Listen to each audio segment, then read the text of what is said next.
faced. It needs to be faced to say, okay, here are people who walk very long distances to to train stations, right? A lot of people walk long distances, in some cases 20 minutes to access train services. Now, you want to then say, okay, let me buy. I'm buying from the industry so that I improve quality of service, so that you don't have to walk such long distances.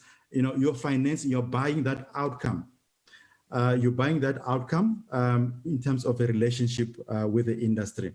Now that becomes more sustainable, and then you can then build on that. You can build on that, going into the future, buying from the and with specific targets that you want to place.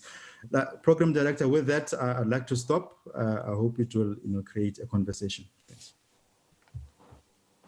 Thank you so much. Thank you, Doc, for that food for thought. And I think a very beautiful and fitting analogy there. Some of us have not been able to go to church ever since the lockdown. So we feel revived now to at least have some sort of depiction of the scriptures represented in this discussion. But I think it's absolutely important what you touched on. Cross-pollination of ideas is absolutely vital when it comes to assessing how we can take this taxi industry into the future. I love the idea of not looking at the sector in isolation or in silos, but borrowing from our neighbors and see what we can implement this side, and also what we can export of the things that are going well in South Africa. I also think it's quite important, we keep talking about professionalization of the taxi industry, and I know it's one of the themes in the discussion documents, but it's very difficult for an industry to professionalize if it's not being treated professionally. So I think it's important that you highlighted the language there that we use when we refer to some of the transactions between government and the taxi industry, but also something that came out from the provincial Lekgotla in the Western Cape, which I think ties in nicely with what you're saying now. During the plenary session, someone stood up, I believe it was an operator, who said, when there's planning, for example, of new development, be it residential development, be it a mall or any town planning activity that takes place, the taxi industry is usually the last to be informed about this, and then there's a scramble for routes, etc. And this particular gentleman said we need to be included right at the beginning, at foundation phase, at planning phase, so as to be incorporated going forward. And I think if you treat then the industry in a professional manner in that way, that speaks to the preparing of the soil, like you said, the environment is able to produce a more professional taxi industry. So thank you very much for that. Let's turn our attention to Dr. Moyana now, who's also going to give us some input as it pertains to the subject matter. Doc, it's over to you.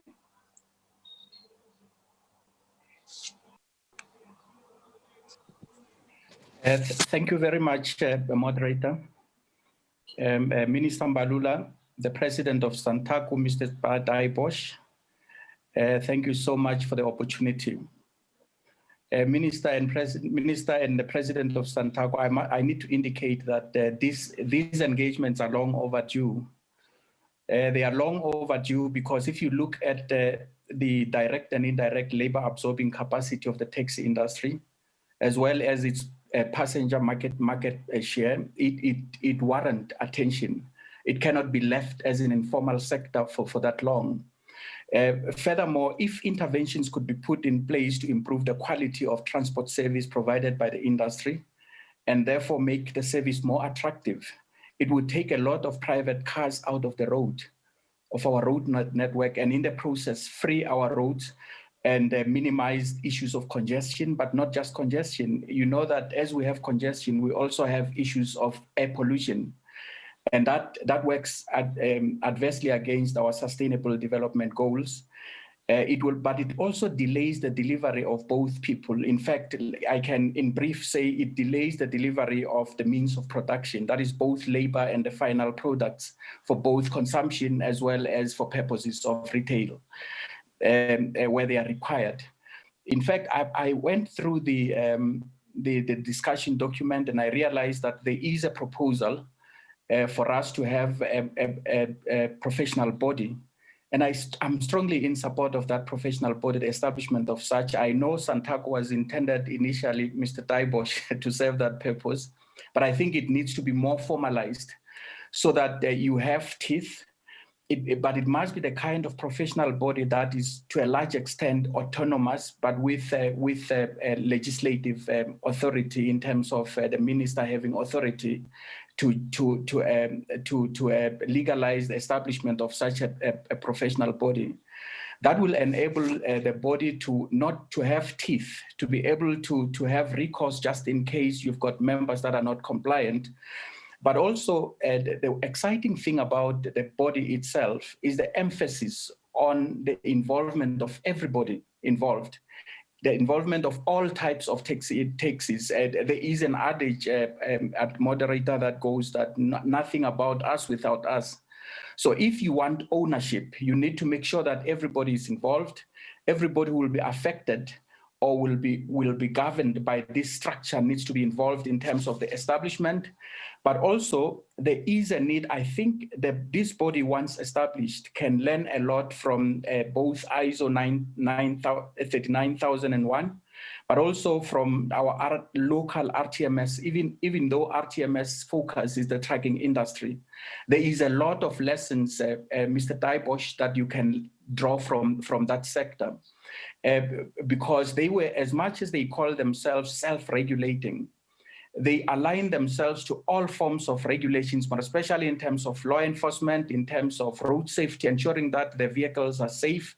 In particular, they also identify a number of criteria in terms of variables that need to be considered when they measure their own performance. In particular, they look at such things as issues of controlling loading, preventing overloads. I think that applies to you as well, because as your vehicles are overloaded, that has implications on the safety of the taxis. But also there is also an issue of safety and stroke compliance, which has a lot to do with vehicle maintenance, basic roadworthiness, speed controls, traffic violations. If you look at all these things, they've got a lot to do with road safety. They've got a lot to do with ensuring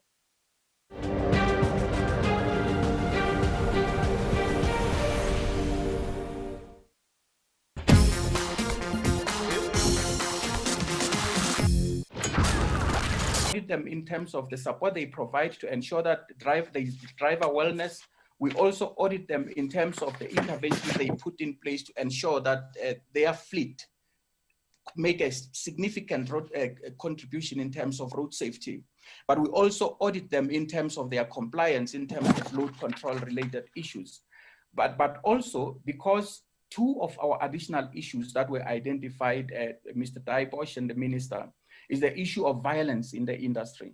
So we must also be able to audit them in terms of the role they play, either in terms of minimizing violence or in terms of ensuring that violence escalates within the industry.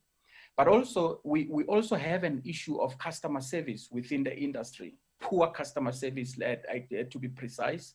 It is alleged that the service that is rendered by the industry is very poor, and as a result leaves much to be desired, or it needs a lot of improvement as a result. And those two can be the additional variables that we can look at in terms of auditing our operators. But we must also make sure that the operators keep records of all these things to make sure that they are audit ready all the time. And if you look at the proposal regarding the introduction of audits, that's another opportunity of creating jobs in the industry, because you will need accredited taxi industry auditors. And those can be achieved by making sure that the norms and standards that are developed by the industry are not just a by the way kind of an arrangement. They actually get registered with such institutions as the SABC, just like the RTMS did. They also get aligned to ISO 39001, so that they are comparable in terms of international good practice. They are also comparable in terms of similar industries within the country. It's for that reason that I was saying that only that which we can measure can be successfully implemented. If we do not have a mechanism to measure our services, a mechanism to measure whatever norms and standards that we come up with, it's just as good as not having them, because you will not be able to confidently account for in terms of impact. You will not be able to account in terms of areas that need improvement. You will also not be able to account in terms of those that work and those that need to be discarded. As a result, there is a need for us to have a mechanism to measure whatever intervention that we come up with. And in order to ensure that this measurement does take place, we need to make sure that all the operators are required to keep and develop the copies of procedures, to also keep and develop copies of policies, records, to also conduct monitoring and implement corrective measures, as well as internal audits to encourage a culture of compliance and continuous improvement. It's only when they have these kinds of systems in place that then external audits can come in. Then external audit can come in to verify compliance with whatever set standards. In terms of the procedures, policies, and records and everything else, templates can be developed by yourselves as the national structure, Mr. Daibosh, so that all the associations underneath are able to copy or just adapt for their purpose. And once that is done, it will make it very easy for us to be able to confidently account if, for instance, the department is to provide subsidies, as Dr. Mkonyama said. I'm begrudgingly referring to subsidies because I could see you have got your own reservations. In a way, you felt that they need full support. Then we can use this as some of the material to support our request for subsidies, for instance, to demonstrate that as a sector, we know what we're doing, to demonstrate that as an association or as different associations, we know what we're doing, to demonstrate that as operators as well, we know what we're doing, and also to demonstrate that we also take care of our employees. Because one of the things that seem to be coming out that we could attribute the many accidents that we have associated with the taxi industry is probably the issue of fatigue, for instance, in terms of the drivers, the issue of neglect of their state of health. You might find that you do have those that are employable, but they have chronic conditions that need to be managed. So employers in the form of operators need to know all those things regarding the drivers that they own. But they also need to know the state of roadworthiness in terms of their fleet. And such things can be used as a justification to show that we do comply with all the legislation, with all the norms and standards as set by the industry. And that becomes a ground for us to justify more funding or whatever form of support that can come from government. But as I conclude, moderator, I need to emphasize that there is indeed a need for us to have a legislative backing of this kind of an initiative, because without that legislative backing, in cases where there is non-compliance, it will be very difficult to institute any form of recourse and to institute any form of punitive measure. But if we have both the industry specific, which can use as a form of just discontinuing the membership or disaccrediting the institution, we can also take a legal action by, for instance, stopping whatever form of subsidy that we can be thinking of in case such an operator or such a service provider, transport service provider, is not compliant with all the legislative requirements.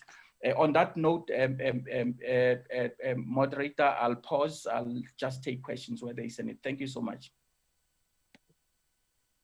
Thank you so much. Thank you very much, Dr. Moyana.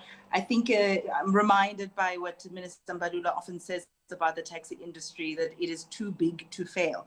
And by big, he's not only measuring its size in terms of its economic value, being a tens of billion rand worth of an industry, but also the contribution that it makes in a developmental country such as our own, the jobs that it creates, or what you have termed the direct and indirect labor absorbency capacity of the taxi industry. We often think of the industry as just the drivers, but we don't know that there are queue marshals that are there are your vendors who are there. There are a number of people that are linked to this industry and whose success depends on its sustainability. It is a thriving ecosystem that must be fought for in order for it to not only survive, but to also scale to higher heights. I think something also that's quite important is just the way in which all the components regarding the taxi industry are interlocked and interlinked. There's a symbiosis between the professionalization, issues of safety, issues of empowerment, all of these things find resonance in each other. And it's like a domino effect. You fix one and you get it right, very soon it leads to a domino effect that will, ripple throughout the industry and bring about change. So that brings to the fore some of the human rights issues that are interlocked and interlinked to this particular discussion. You already spoke on driver wellness and making sure that there's good employment habits when it comes to your workers in the industry, but commuters as well, and how safe, affordable, and reliable public transport is a human rights issue. I think those are issues that also need to come to the fore when we speak about unity in the industry, when we speak about leadership in the industry. And I think at that point, it's a good place for us to segue into a contribution by Professor Thuli Madonsela, who will also just give her input in terms of what we're speaking about today. And I think it's very important, Prof, that we hear from Imbogodo. We've been getting a lot of testosterone, I think, in this conversation. So let's hear from women. And I think it's something that's also very important, because we could go to great lengths about the role of women in the taxi industry, but I don't want to pigeonhole you in that particular direction. You're free to contribute as you will. Prophets, over to you. Thank you, Ayanda. Thank you for the kind introduction, and thank you to Minister Mbalula for organizing this Lekgotla, which is timely. I was unfortunately unable to listen to the minister, but from what I've heard from you, Ayanda, there's one thing that I picked up about saying that this industry is a sunshine industry. Sunshine is something that is everlasting. They often complain about some tenders or some state contracts being evergreen or sunshine tenders. And I do think that that pretty much describes the taxi industry. From where I'm sitting, the taxi industry is one of the pillars of our society and an important pillar of the economy. You can think of your transport system as like the veins in a body. If we think of society as a system, for society to connect effectively, you need a transport system. And that's why when China was looking at a way out of poverty as part of the Sustainable Development Goals, they targeted two things that I hope we will target in South Africa. One was transport for all, linking everyone to everything that they need to interact with, to make a living for themselves, to be able to acquire wealth, work, and their well-being. And also, China also invested in digitalization, making sure that everyone is operating on the net. And I think with the taxi industry, it is part of the veins of our society. I also, apart from the fact that the taxi industry is a backbone of our economy, personally, I have a personal soft spot for this industry. My father was a pioneer in the taxi industry. When this industry started, there were no minibuses. It was vans. My father had two vans. One was a Deutsch and another one was a Chevrolet. And they just had benches at the back of their cars. My father was in the long distance taxi industry. And therefore, if we look at this industry, you look at two things. One is innovation, because just out of adversity, these people thought about how do we transport each other? How do we link families with, how do we link those who are in the mines and all places of work with their families in a frequent way? This industry was born. But there's another thing apart from innovation that I like about this industry. There's a saying in Northern America that they thought, well, they buried us not knowing we were seeds. Because this is an industry out of people who were buried under apartheid. Apartheid sought to destroy families so that it had surplus people. And by destroying families, then you had surplus people and a continuous supply of cheap labor. And this is one of those industries that made it possible for people to connect, for people to get home faster than they would get home if they were only using trains and railway buses. So it is really an example of innovation. It's an example of what we mean by self-made. It's also an example of what we mean by resilient entrepreneurship. However, and there's always that however, I think the industry has struggled with being agile in a changing world. And I think, yes, it is resilient and it has lasted beyond anything that has been thrown at it. But I often worry that the modern taxi industry survives through violence, through forcing people to commute through taxis. It would beat people up if they get lifts. It would beat people up.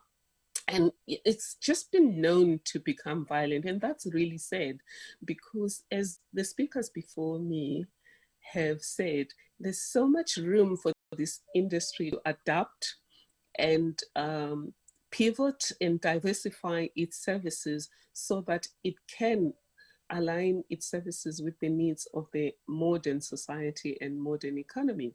I mean, it could go into the spaces where there's Uber, etc. But just lastly, though, I must say that whilst I'm saying this is an industry of people who, like seeds, were buried, but they prospered underground and became a giant, and they've survived the test of time.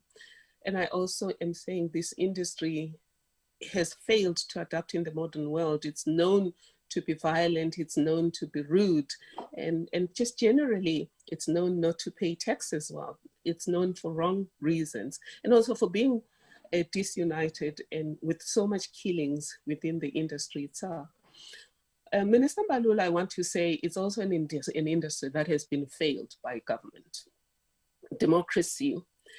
This industry has not received its democracy dividend, which means this pool of entrepreneurs in our democracy and the majority of our people who use the taxi industry have not received their democracy dividend when it comes to the taxi industry.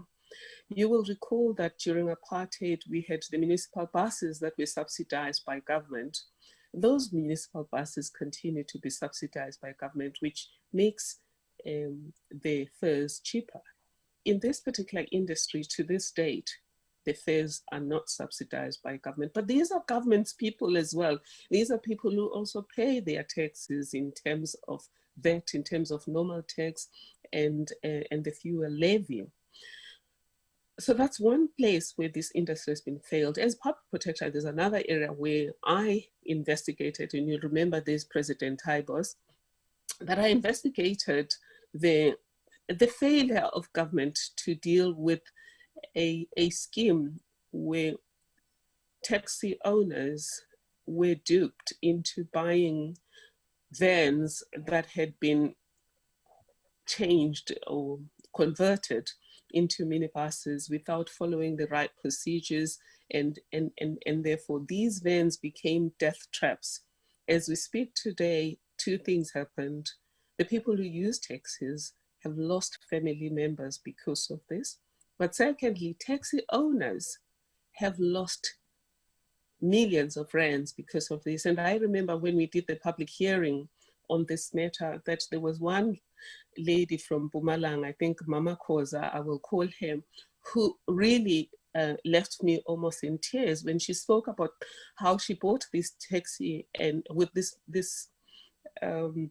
minibus and wasn't told that it had been transformed from a van into a minibus. And then later, when these problems arose, she was then told that she had to go without any minibus for a period of time. I think it was going to be 6 months whilst it's being fixed. And then during that period, there was no guarantee on who was supposed to pay for the income that she was supposed to get, because the taxi was supposed to still be paid for, or rather the vehicle needed to be paid for. There was no arrangement to stop, as we did during COVID-19, the payments during the period, so that at least then she would only struggle with just income and cash flow for other things, rather than struggling with having to pay the the banks for the money she had borrowed for the taxi. So in that way, I left that report 90% complete.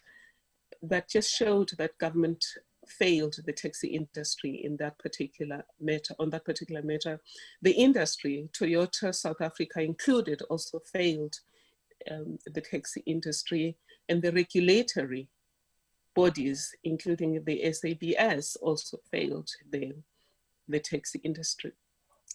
The other area where the taxi industry has been failed has been during COVID-19. We don't like that taxi drivers tend to be rude and that this industry is full of violence. But violence is the language of the disempowered, and protest is the language of the unheard.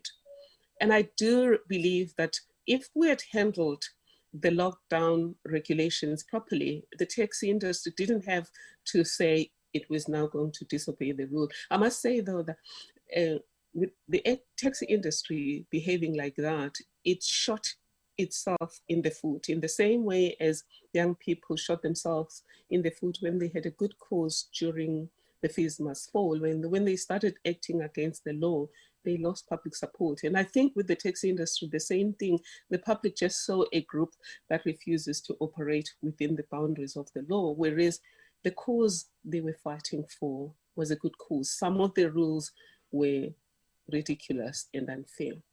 But there's a ray of hope.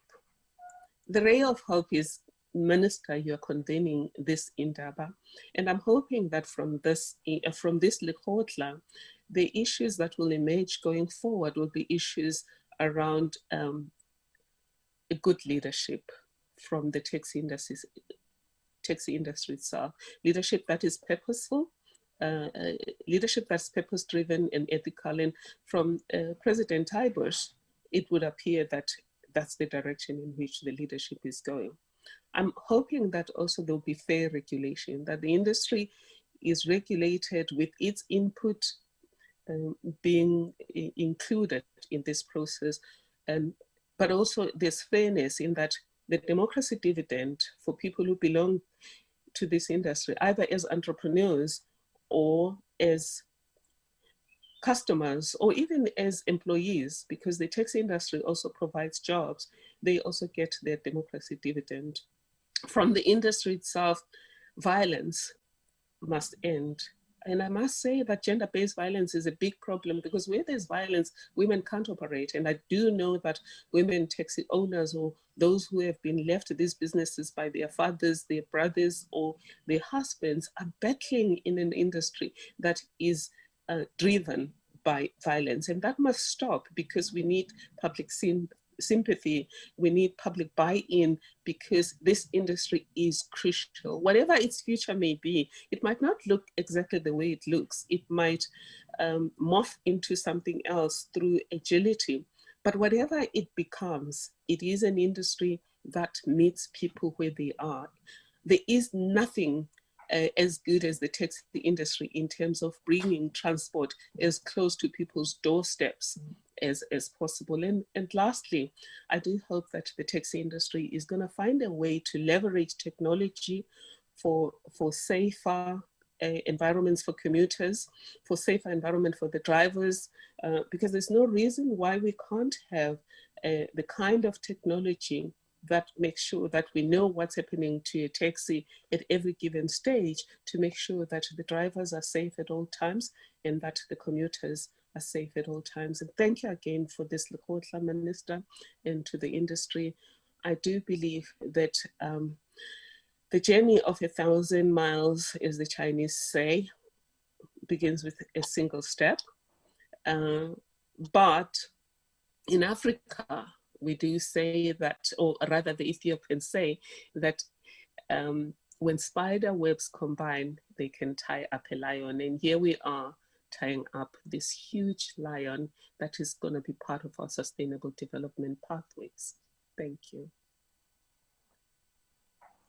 Prof, thank you very much for your contribution. It was absolutely invaluable, and I'm sure lots of people can attest to those aha moments that were in many of your sentences there. And I think this is why we're here, just to remind those who are joining us on television or on other platforms. We're here to have those honest, those frank, solution-seeking conversations, sometimes uncomfortable even, but it just reminds me of someone who has a wound. You know, if there is a wound that is infected, that is bleeding, that has pus coming out, and that has been in that state for years, it doesn't help for us to just put a band-aid over it and move along. We have to stop in our tracks to clean out some of the infection that is there, to dress the wound properly, to put the ointment that is necessary. And this is why we're having these webinars and the provincial mahotlas, to bring to the surface all the issues that are prevalent in the sector,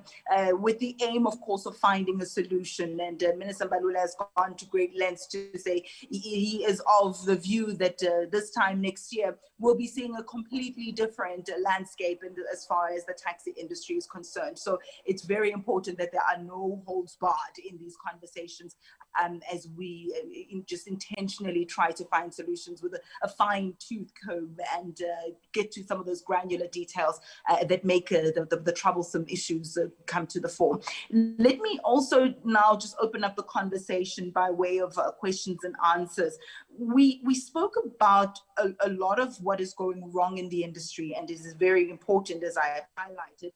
But I think let's speak a little bit about the where to component. Now that we know what we know, now that we have a couple of solutions that have been suggested, what about the issue of accountability? What about consequence management? So I guess my question to the panelists now, to the three of them, and I'll ask for about 2 minutes answer each on this one. Is there sufficient accountability to hold members or leaders accountable for taxi violence, for lack of leadership, or for some of the concerns that we are plagued with insofar as the industry is concerned?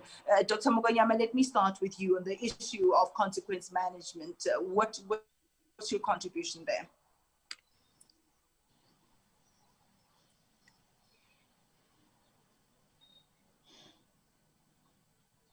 All right. Thanks, Ayanda. You know, in the 1990s, you know, the communities in Atteridgeville, in the former East Rand, Katlehong and the you know, surrounds, they held the taxi industry to account. I think in Katlehong, about 2 months, they boycotted the industry altogether. So the community was, you know, together to say, you know, we cannot have this. And after those 2 months, the industry came back and actually apologized, but certain things, you know, just continued, you know, to be the way they are. Again, going back to the soil and the soil, the ground, you know, the ecosystem itself that government has created, it results in this sort of things. For example, e-NATIS system, which is supposed to know which vehicles are registered, where are they registered, and so forth, it's got a lot of problems. I mean, I've seen a recent report around, I think Prof. Madonsela talks about that, you know, panel van, you know, investigation. You know, there were questions asked by the Portfolio Committee on Transport to say, you know, what is happening with e-NATIS? It looks like people can just go in and, you know, manipulate the numbers in the. So there were no answers from the RTMC as far as I could tell from that report. So it means that, you know, we don't know what kind of assets, we have in the system. Right, so you need to treat this firstly as an asset. So it's an industry that's an asset, be able to quantify and be able to, of course, like Dr. Moyene said, be able to measure those things. Now, what we see in Kenya, for example, and Prof. Madonsela, you know, touches on this about modernization, digitization. Now, the drivers are paid in some of the circles full salaries, right? They're paid full salaries, but what they do, and then a question comes to say, but what if they don't drive? What if they just do what they, you know, they just, you know, go haywire?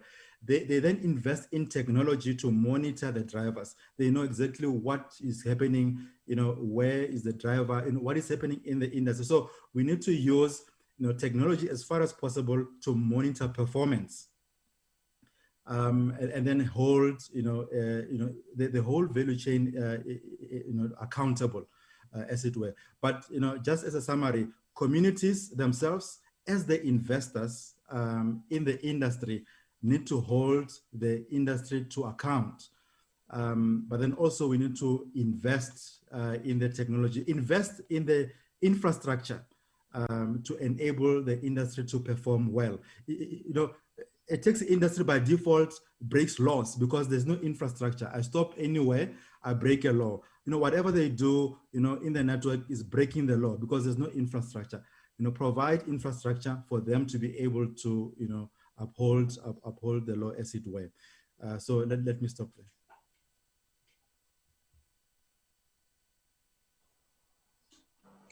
Thank you so much for that. I think it's the same question to Dr. Moyana, just to find out about measures to hold accountable those who perpetuate unrest or violence in the industry.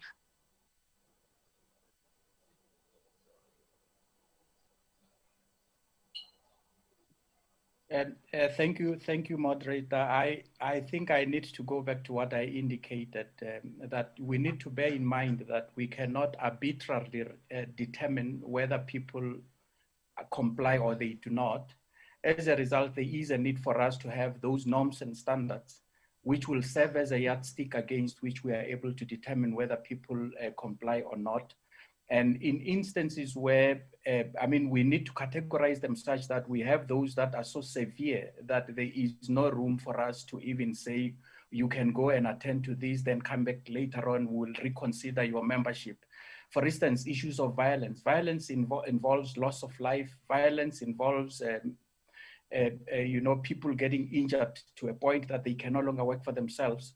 And so as a result, that one is so severe that it needs to be clearly, from the norms and standards, it needs to be clear that in instances where people are caught involved in issues of violence, it's a complete cancellation of operating license.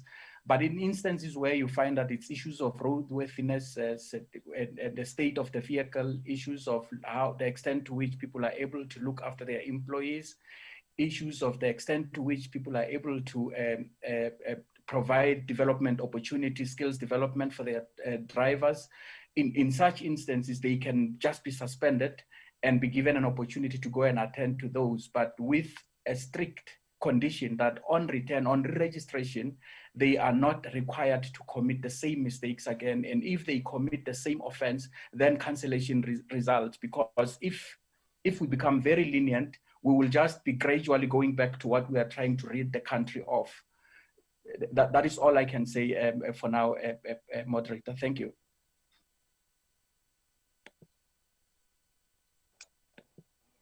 Thank you so much. Dr. Prof, let's bring you into the equation once again and just find out from you, in terms of what we have seen transpire by way of taxi violence. Some issues are so prevalent. I remember just traveling both to the Eastern Cape as well as the Western Cape with the Minister Mbalula, addressing some of those hotspots where we have seen some unrest or skirmishes erupt there.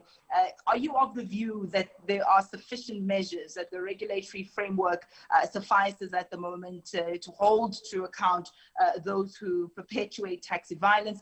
If you would like to see changes, how would you like to see those consequent management mechanisms changed?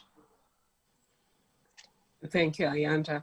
I would say the regulatory framework for accountability is sufficient, but the implementation is not. I think the implementation is hampered by corruption, politics, and intimidation of whistleblowers.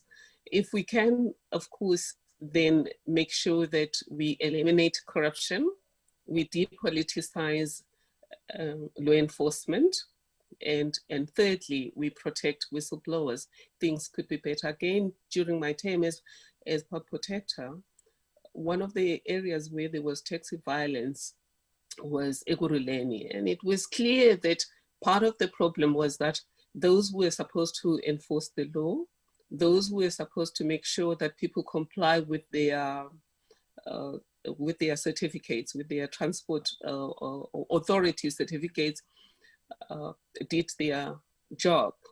They didn't always do that, in that you would find that the police also fear some of the kingpins of taxi violence.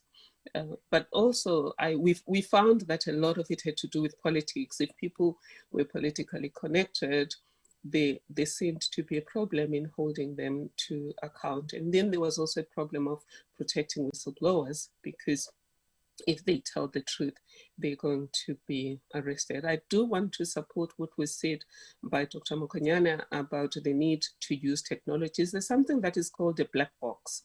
A lot of cars that you hire from Avis and the car hire companies have a black box that tells you what's happening to the car at any given stage. And again, with the taxi driver, if we insisted that every taxi has a black box, we will make sure that there isn't overcrowding in the taxis. We would also, the owners would also make sure that the taxi driver only goes where they're supposed to do, and they also don't underreport on the number of trips that they've taken. But again, it goes back to a partnership between the taxi industry, civil society, and government, because these changes will need some subsidization. Thank you. Thank you very much. I know that we do have Mr. Taibosh, who's been listening very intently and would like to also make a contribution before we close. We'd also like to hear from Minister Mbalula before we close. So I'm just going to ask, I suppose, the last round of questions from our panelists. We'll then hear from Mr. Taibosh and also hear from Minister Mbalula. I'm going to ask this question as direct and frank and open and honest as I possibly can. I myself, as a spokesperson, have fielded a similar question, and I now put it to you today. Do you think there is the possibility of having a taxi industry completely free from violence? And by violence, I mean violence against one another over routes. I mean violence against women and women's bodies. I mean violence in terms of the manner of approach to customer service, as Professor Chilima Donsela has mentioned. So that is just the context, but the question is very simple. Is it possible, really, to have a taxi industry free from violence? I'm going to continue with the order and start with you, Dr. Mokonyane. Is it possible? It is indeed possible, and we've seen it, but it does require quite a bit of leadership, but then also some amends. I think we've been continuing on a trajectory that never had amends. I mean, people were killed. I hear President of Sanitaco apologizing and saying, there were a number of things that happened, but we never really, reconciled. You have people walking around who have killed. You have, people who are walking around who have, destroyed families. So we never really, healed. So that is needed. We need that break, an acknowledgement that things went wrong, and this should not happen again.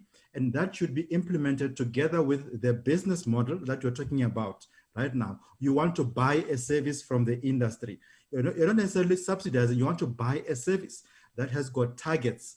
You've got planning authority that buys service with targets. So we need those amends, and make sure that it doesn't happen again. Finance the industry appropriately, because if we don't do that, it becomes very unsustainable. And then very important also is to note that as it is, the industry is just surviving. It costs about 8 rands, probably 8 rands a kilometer to run the service. And that you need to probably sell around 140 seats in a day. That's very difficult currently. So the reform of the financing model, very important. but then also those amends going forward. And we have seen it. We've got some few examples. If you see the likes of the Rustenburg, there's a Rustenburg initiative, cooperative bank, that they are trying to mobilize. You need initiatives like that, leadership like that, to say there's a bigger reason why we exist. It's not just about selling seats. It is about creating capital, value for the communities that we serve. Thank you so much, Doc. Dr. Moyana, unity and peace in the taxi industry, is it a pipe dream or a possibility? Thank you once more, moderator. It is very more than possible, actually. But one of the critical ingredients of the possibility is that we need to have a representative leadership structure, so that there is ownership of all the initiatives that the structure comes up with. Because if there are those that feel like they are not part of this structure, if there are those that feel they are not part of the decision-making process, then they tend to try to sabotage whatever effort that is being put in place. But also there is a need to have some kind of an arrangement where you've got a stick and carrot kind of an arrangement, where you've got a mechanism to incentivize those that are not violent, but also there must be consequence management for those that commit any form of violent act, so to serve as a way of preventing or deterring any form of violence within the industry. But having a successful violent-free industry, it is more than possible. Thank you so much. Thank you so much, Doc. Prof, a violence-free taxi industry, are we being overly optimistic here, or is this something feasible in your opinion? It is possible, Ayanda, to have a violence-free taxi industry. And I think all of the conditions that have been stipulated by my colleagues, Dr. Mokonyama and Dr. Moyana, must prevail. I particularly like the idea that everyone must be involved in the peace process. We have to make sure that everyone is around the table. And I particularly think that the women in the taxi industry should be included in the peace table. I also agree with the suggestion that we have to look at some kind of reconciliation process where there's an acknowledgement of what has happened in the past, and there is some kind of restoration. And the parties can determine what it would take, but there has to be a way of recognizing what has happened, resetting the agenda and building and going forward. Lastly, I do agree also with the suggestion that there has to be push and pull factors. We want peace, but people don't change unless there's a reason to change. So there has to be something they're running away from, and there's something they are running towards. And consequence management, as you said, Ayanda, needs to be implemented. And I think if we depoliticize the process, if we protect whistleblowers, and use technologies like black boxes to find out what's happening in the industry, we can make sure that there is consequence management. And then I also do agree with the idea that there has to be some incentives. And what better incentive really than an industry that gets its democracy dividend when it comes to subsidization, because it really is the veins of society, or it's part of the veins of society. The transport system is part of the veins of society. They are providing space for entrepreneurship. They're providing space for jobs. They're also getting us to where we need to go. Thank you. Thank you so much, Prof. I think let's hear from President of Sanitaco now, Mr. Taibosh, who's been furiously taking notes, making sure that he's not only paying attention so that he can respond, but so that he can listen and understand and also take to heart some of the suggestions that have been made. But I know personally that there are also some progressive steps that he would like to share with us. So perhaps President Taibosh, let's bring you into the equation. I'm going to ask you, just by way of a conclusion, to speak to us a little bit about what you've gleaned and gathered from today's conversation in about 5 minutes or so, and then we can throw to Minister Mbalula to wrap for us, please. Ayanda, I must thank the Minister really for this particular platform. That is, and I hope that my colleagues are listening or are watching at home. This is a very educative discussion that is undertaken here. And I want to thank the 3 panelists, Professor Madonsela, Dr. Mkonyama, and Dr. Moya, for being very open.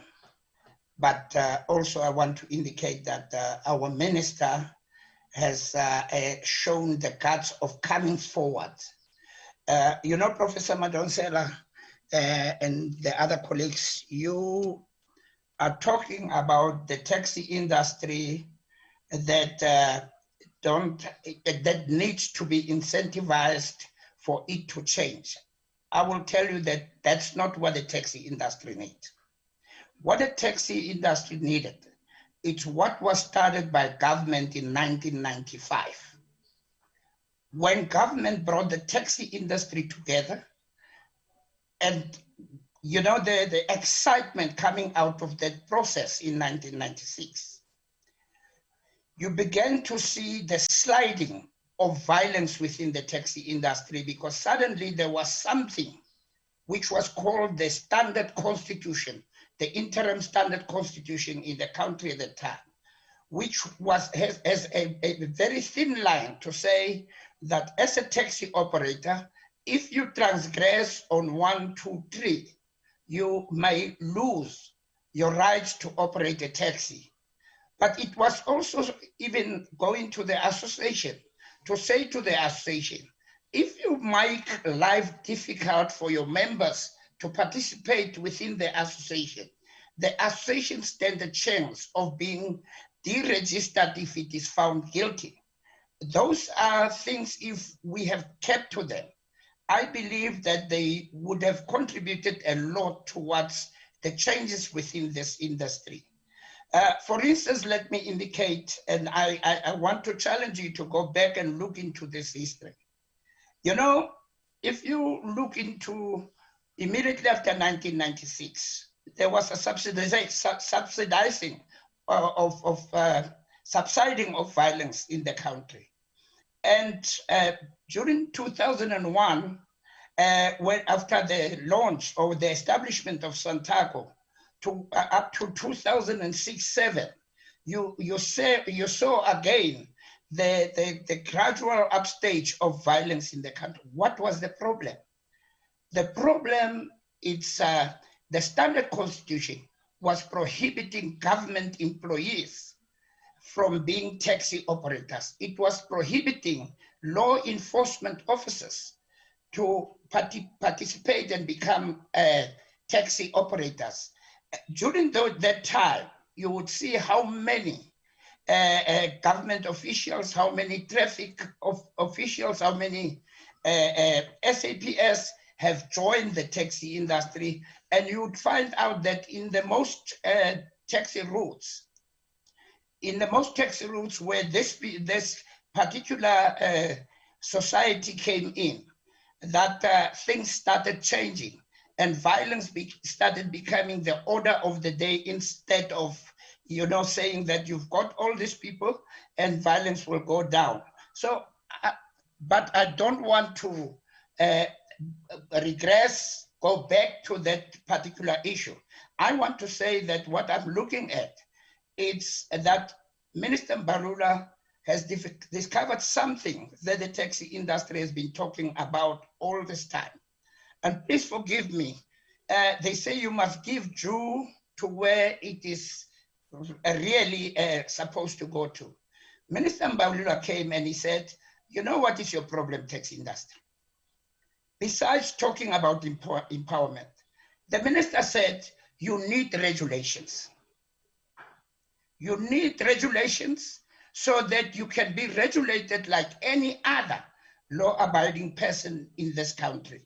And I want to say today that I believe that if we can go back and become serious in regulating the industry, in ensuring that the structures of the industry that are there, which are the associations, your regional structures, your provincial structures of Sanitaco and Sanitaco, that those structures have teeth like your law societies, like your medical councils, you would see a drastic change within this industry. Yes, Professor Madonsela, we have discovered that we are a very wealthy industry, black industry in this country. But what we have not arrived at is to understand the value of our wealth. And I think the problem that we are sitting with is to look at the taxi license and to look at the routes that we are operating. And we are not looking at other spin-offs from within the taxi industry. We were making, for instance, very rough sums. And we came to a conclusion that the taxi industry, and it was confirmed by a lot of other experts, that the taxi industry is about a 40 billion rand per annum industry. But where is this 40 billion rand? It's not within the hands of the industry. The other thing, Minister, which I believe that the Lekgotla may come out with, is to stop the duplication of positions within the taxi industry. And I'll make an example about myself. I don't belong to any I belong to an association, but I don't have a position in an association. I don't have a position in a region. I don't have a position in the province. I belong to the national structure. Well, I get my mandate from the association. I get my mandate from the region and the province, but I belong to the national structure.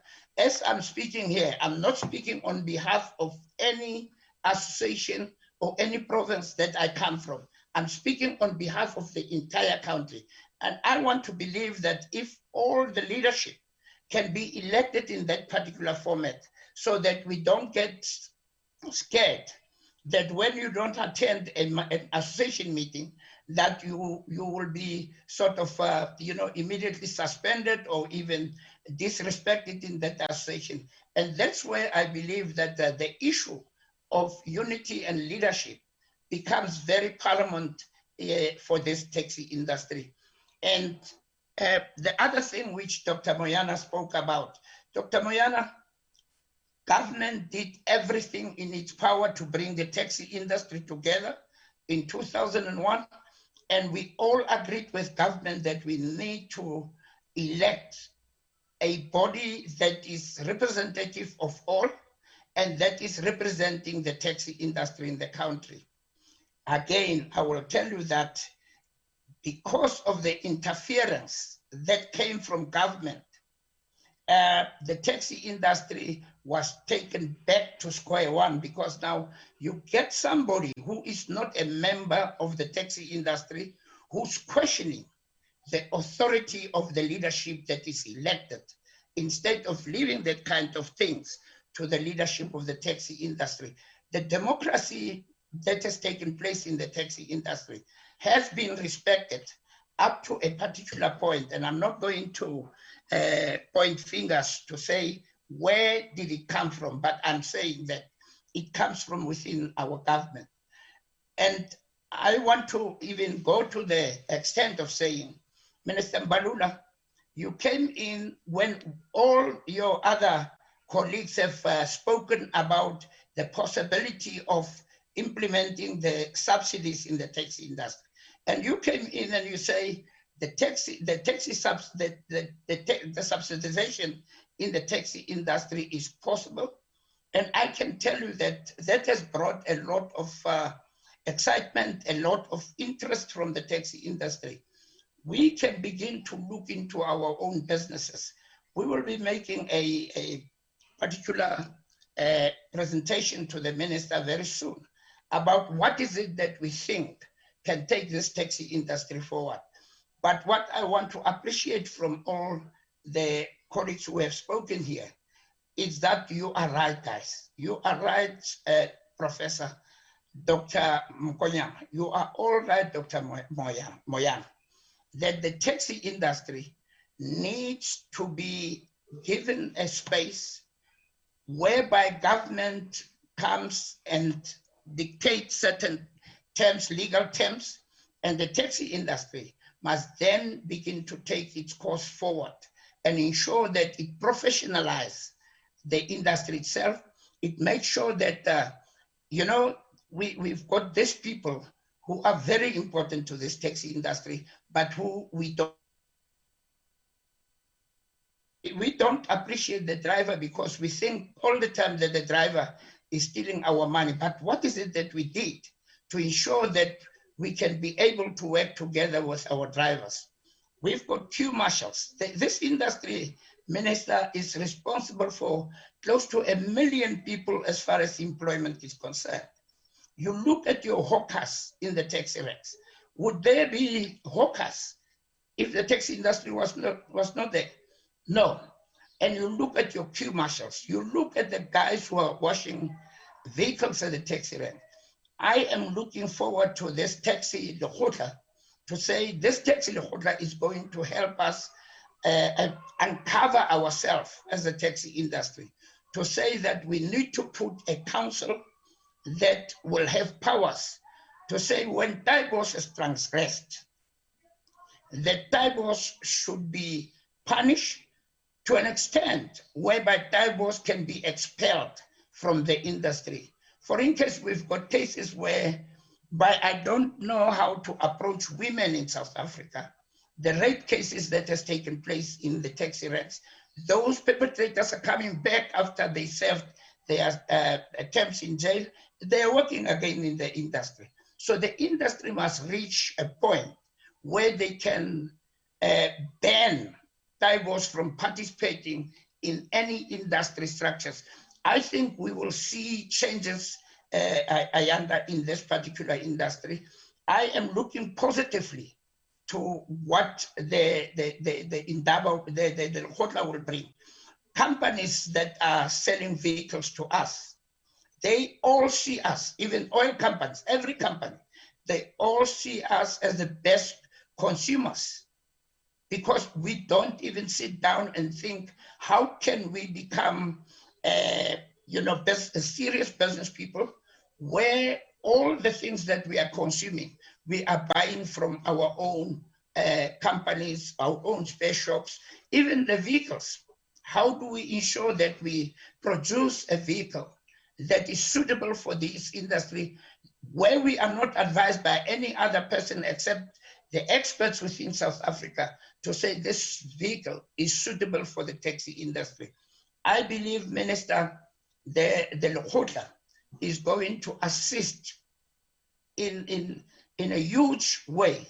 And I must indicate that the experts that you brought here, they have even given me more enthusiasm to want to go forward and to want to see that the lekgotla comes to an end. And after the lekgotla, we've got regulations, Minister, whereby if Taibos is a killer or Taibos is an inciter of violence in this taxi industry, that Taibos can be effectively dealt with and can be removed from the taxi industry, both as a driver and owner, even the queue marshals, that they can know that if you get dismissed within the taxi industry, you might be published in all the taxi ranks in South Africa, where we say you can no more drive a taxi or you can no more own a taxi.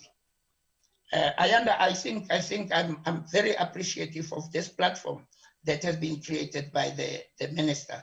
And we are looking forward as a taxi industry to seriously participate in the lekgotla and to see a serious change coming to this Black-owned industry that can bring a lot of employment. The present employment that we are bringing to the, that I'm talking about, it's just a drop out of a teaspoon. We can bring more, and we can ensure that most of our people are working for a Black industry like the tax industry. Thank you.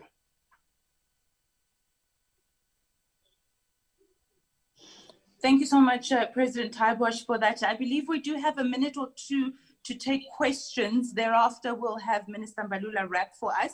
There is a question that came in via Pastor Gregory Rockman. He's the founder, president of Pop Crew. I'm going to ask the technical assistant, Ndibo Maginya, just to assist me there with regards to the hands that have been lifted and the questions that we can take. I'm not sure how to facilitate that on my end, but Ndibo, I believe you'll be able to locate Pastor Rockman and just ask him to then be very brief with his question. Yes, I will be able to. Let me allow Pastor Rockman, I'm not sure if you're able to participate on your end, or perhaps just maybe send through the question, and I'm happy to read it on my side.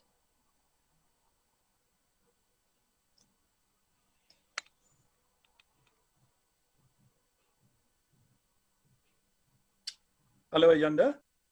There we go. I heard you just in the nick of time. I was just about to move on. Pastor, the floor is yours. Please be brief and ask your question, please.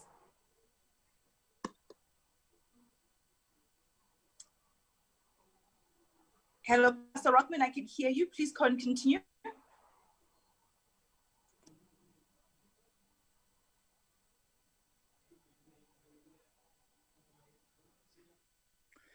Can you hear me, Ayanda? I can hear you. Go ahead. Thank you. Thank you, Ayanda. Thank you to the Minister and his panel. My question is very clear that I want to ask Ayanda. If I look at the taxi industry, and we all just hear the negative about the taxi industry, but we never heard the positive things of the taxi industry. Look at COVID-19. It was the taxi industry that kept the economy going. There was no bus, there was no train, there was no plane. But the way we speak, it's if this is just a negative industry. Now, in the industry, the Rustenburg, taxi owners, as well as the Nelson Mandela taxi owners, of which I'm a part, we have designed our own AFC, the Automated Fare Collection System, and our own Advanced Passenger Transport Management System. And that is to do exactly what Prof. Badonsela was saying. How do we monitor behavior?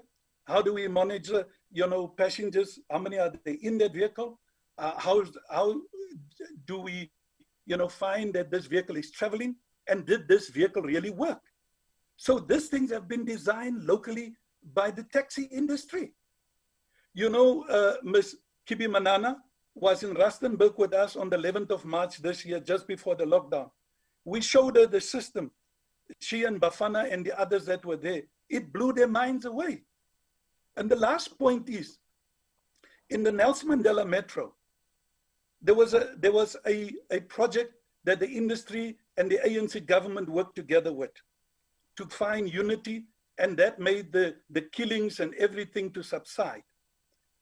We formed a structure where there's one structure where everybody belongs to, the owners and the drivers will be employed into that structure. And the drivers was excited. We did the audit of the owners, the vehicles, the drivers, their skills and everything. That was in 2014. But when the DA came in 2016, where the 10 associations was one under the banner of La Pumilanga, they said, no, we want to play divide and rule. We don't want a La Pumilanga that's a united structure. We want to speak to individual associations. And then they started paying people. And when money is involved, you find that there's going to be problems. I'm asking the question, and we said to Mr. Ibrahim Sidat, why are you allowing this, which is a senior person there, and he just kept on allowing it. So government officials are also playing a role in this very same divisions that are in this industry, while the industry wants to come together. And I pray to God. I know Minister Fikile Mbalula. He's a man, he's principled, he's hardworking, and he wants to see the right thing. Minister, it is people in the industry that you have to have on these panels. Please, at the Lekgotla, bring the right people. My question is, where is NTA, National Taxi Alliance? Why are they not on this panel? You cannot have this type of things, because you know what? Tomorrow, I'm a member of Sanitaco. Tomorrow, you'll find that NTA will start fighting with Sanitaco because they will say, no, the minister favors you and we are not favored. So my plea is, there is solutions in this industry. Our model is very simple: unity, no killings, that all owners must be shareholders, that all drivers must be employed, you know, within the industry, and they must be paid a good salary in terms of the Wage Determination Act, because I'm a trade union leader and I stand for those type of things, to respect workers, and those workers must work specific hours. There is a wage determination in terms of the hours that they must work. It's there. And I'm saying, why are the buses, which are just about 10% of transporting our people, are being subsidized? But us, we're almost 80%, not 66, we're almost 80%, you know, in terms of this public transport. We are transporting our commuters. We are transporting our children. In this new system that we are designing, we are going to, as the industry, subsidize the elderly, subsidize students, subsidize, you know, university college graduates, and we are going to make sure that whether we get a subsidy or not, we are going to look after our people. Our people deserve better. They deserve safe transport. They deserve that whoever, you know, is operating a vehicle is well trained in customer care, is well trained in how to deal with our people. And we also have established our own training academy.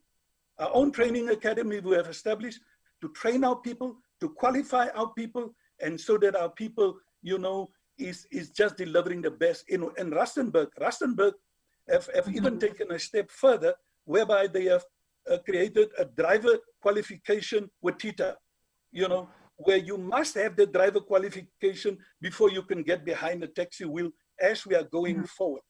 This industry is, as like Comrade Taibos was saying, it's a multi-billion industry. Please let this industry become, you know, the sunrise, as Minister Mbalula says, you know, in making sure us as Black people, that we also become, you know, big, you know, industrialists, big commercial people. Like Mr. Nteta, and I'm ending here. Mr. Nteta, we saw him at CSIR, and we said to him that we want to work with the CSIR to manufacture our own equipment of our system that we have designed. And those are the kind of things, and I want to challenge Mr. Nteta, you know, in terms of this, so that we don't just stay at talk, but we move it forward beyond just the word of talk. So thank you, Minister. Thank you, Ayanda. Thank you to the panel. I love what you have discussed. It opens our minds, but also there are certain things that we are saying, this industry, you know, at the association level, they are disciplined. Can I tell you, when a commuter complains, the driver get disciplined, or the owner, or they get fined. People don't know about those things. If you are not on a particular route that you're not supposed to be, we impound your vehicle, and you'll have to pay a fine, you know, to get your vehicle back. You've touched on so many things, Pastor Rockman. I must thank you and just interject there, just for the purposes of time. Much appreciated.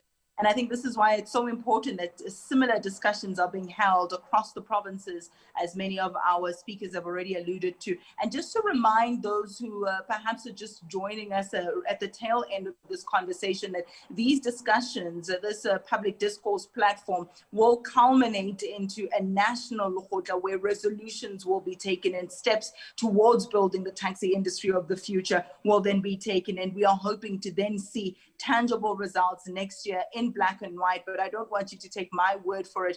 Perhaps by way of closing, Minister Mbalula, you could address the pastor's concerns. You could also speak to some of the issues that the panelists have raised, Mr. Taibosh as well. And this question very quickly coming in from Lindo Buche from ENCA. It links very closely to what the pastor is saying. Lindo Buche wants to know whether or not the minister can respond to Mr. Taibosh and how Santaco wants to be a body that will enforce regulation. There's a lot, Minister, that has been raised. Perhaps pick on one or two items there and give us a response before we conclude. It's over to you, Minister Mbalula. Thank you, Ayanda, and the panelists.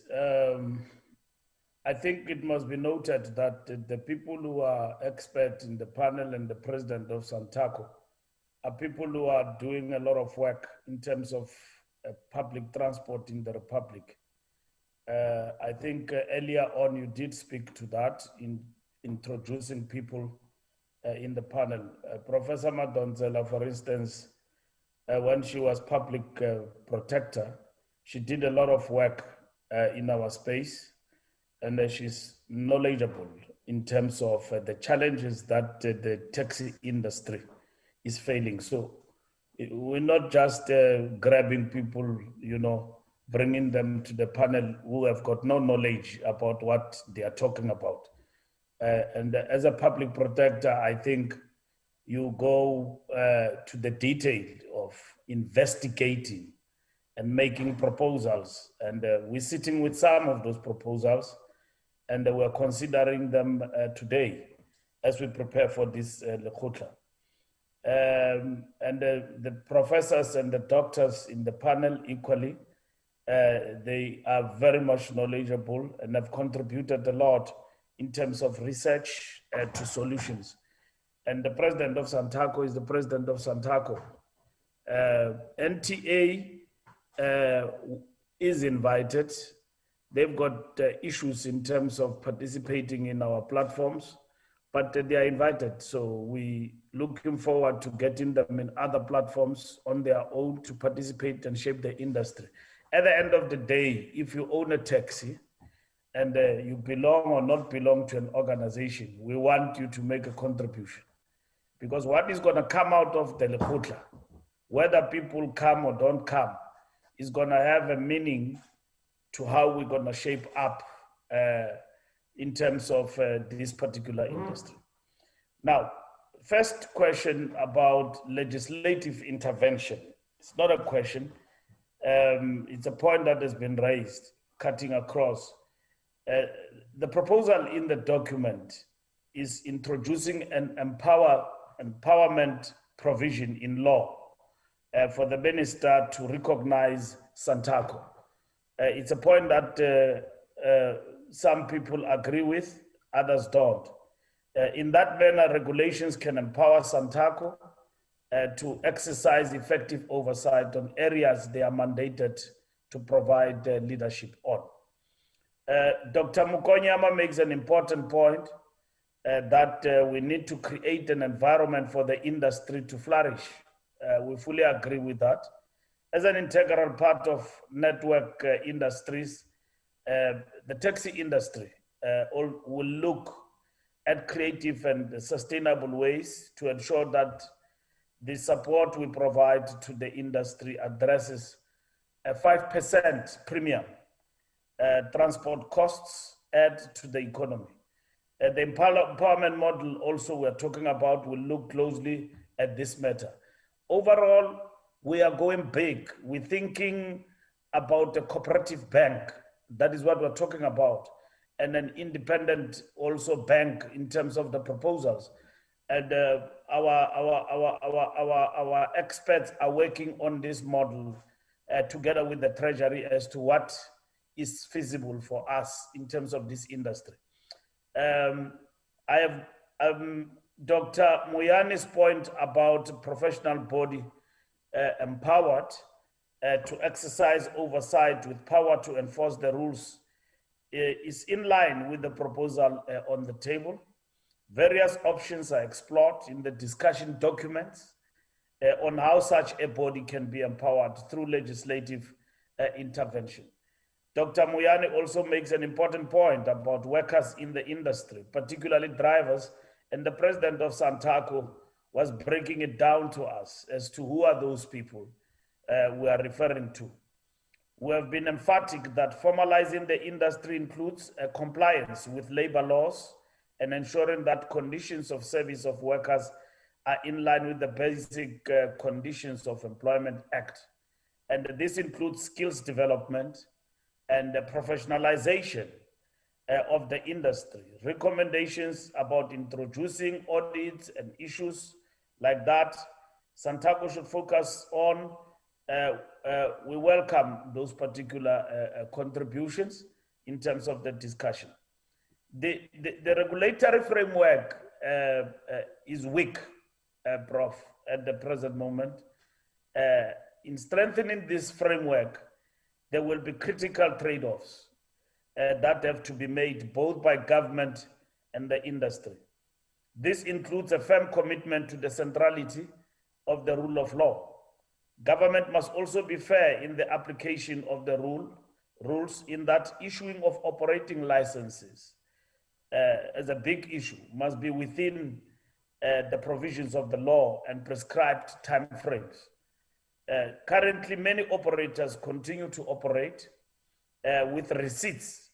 The president will know that, and everybody in the industry knows that, despite the fact that the law requires that operating licenses must be issued within 90 days. So there's a lot of fly-by-night, Gregory Rockman, pastor, that is going on around here. We say we've got 137,000 people in the E90s, but we know we've got way above that, I mean to about 300,000, and that is why there is conflict. It's territorial battles. Professor Madonsela makes a profound point about how the industry has not received its democracy dividend. This is the starting point in our commitment, Prof, to reimagine the taxi industry of the future. That plays a major role in the economy. The democracy dividend must include an overhaul of the subsidy system inherited from the apartheid state and ensure that the taxi industry benefits from government support in a meaningful way. This also includes a deliberate effort to empower the industry such that it owns its own value chain, the production of the taxis and so on, and benefit from that. Manufacturing, right through to maintenance and retail of both vehicles and components. I mean, that's what we're looking at. So this taxi lekgotla, we're looking for a deal between ourselves as government and the taxi industry on these issues. Regulation, formalization, empowerment model, unity, and once we achieve this, professionalization will kick in because we are agreed on the fundamentals. And I think we have said to the industry, and the response have been magnificent. I was in the Western Cape. All sorts of proposals are coming up, and our teams are working on, solidifying that into proposals that must be debated between us and the leadership of the industry, all of them. And we agree on those, and we go to the lekgotla and take decisions on fundamental questions. Lekgotla, when we arrive, it's not gonna be to reopen the discussion. It's gonna be saying, here is the problem. How do we deal with the problem from a point of view of the proposals? So in this webinar, some of the contribution you have made and proposals I was speaking to from your contributions will be taken on board going forward. This is a sunrise industry, and we're looking forward to basically making it the point that it does operate well.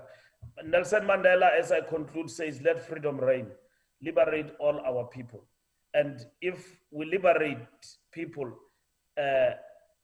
taxi industry must demonstrate what the democratic dispensation has done for the black industry and for black people and the poorest of the poor, the commuters and all of that. So government can't put a blind eye and look away from the industry with all its problems and difficulties. But we must say the positives out of it is that this industry has carried the nation for a longest period with all these bigger challenges we've got, which we seek to resolve. And thank you very much to all the panelists, and thank you for your contribution. And I know we'll make even a bigger contribution going forward as we arrive at the Lekgotla in the next 2 weeks. Thank you very much.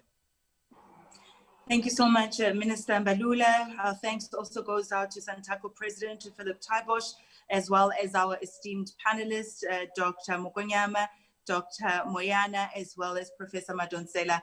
Prof, I'll leave with these words that you reminded us of, that a journey of 1,000 miles begins with one step. And if we walk together, we will go further. Thank you very much. And the webinar is adjourned.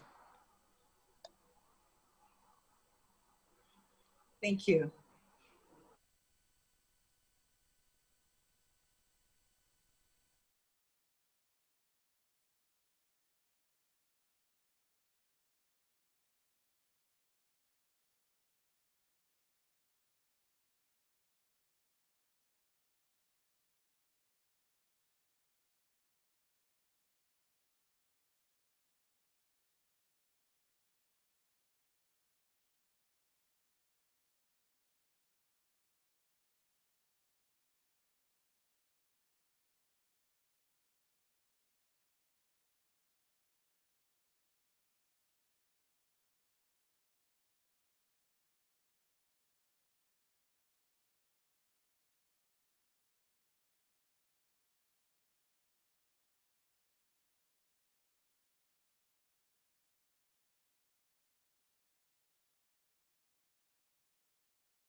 Babasizana la bantwana ba sesibaqedile